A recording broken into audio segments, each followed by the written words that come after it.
Supraland came out in 2019 and has received a lot of praise, and for good reason. It's a unique take on the metroidvania puzzle platformer genre, and most of all, it's really fun. The game has DLC, Supraland Crash, which came out in 2020, and 6 Inches Under, which was more of an extension of the original game than it was a direct sequel, and that released at the beginning of this year. If you're curious to see what's next for the series, then this is the video for you. Pretty much everything we know about this game comes from the developers' updates on Steam, so most of this video is going to be paraphrased from those posts. Development on Supraworld started on January 31st, 2022, and the game is being made in Unreal Engine 5.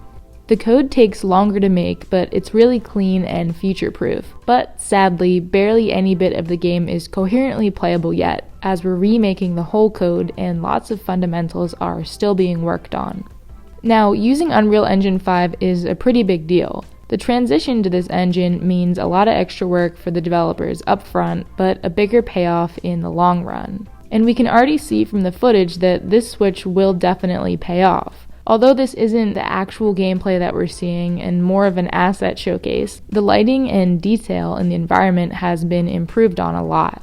For example, look at the coins in Supraworld compared to Supraland.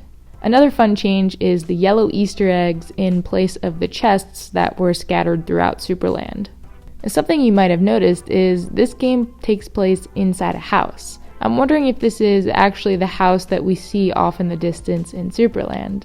Now, Supraworld will consist of 3 or 4 acts, and getting Act 1 to be playable is the studio's main focus for right now. After that happens, the game will hopefully launch in early access for fans to test out and give their feedback on. The devs have thrown the year 2024 out there as a release date, but that is of course subject to change. Now, you might have been expecting Supraland's sequel to be called Supraland 2, but that's a bit predictable, isn't it?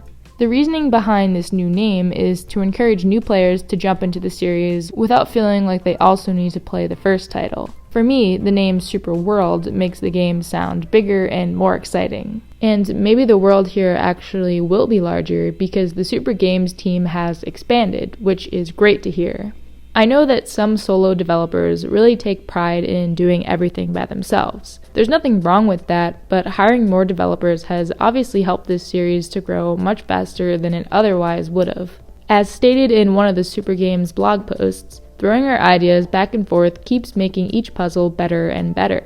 When I had to do everything by myself, I was just too stressed out to spend too much time thinking through everything. Besides having better puzzles, Supraworld also promises to expand our characters' set of abilities. These aren't all set in stone yet, but the Super Games team wants to break the stereotypical metroidvania mold of standard abilities like double jumps, dashes, and wall climbs. They want you to think in new ways. Of course, Supraland has already achieved this, so I'm very excited to see where this new and larger team will take things. Our new set of abilities will be far less about verticality and jump and run stuff, but more about intelligent and versatile interactions. Back to what I said about the game possibly having a larger map. Half of the game will be purely optional with lots of completely optional abilities. In Supraland, we already had some optional collectibles, so I'm curious to see how completely optional abilities will come into play here. One of the only issues I really had with Supraland was the combat.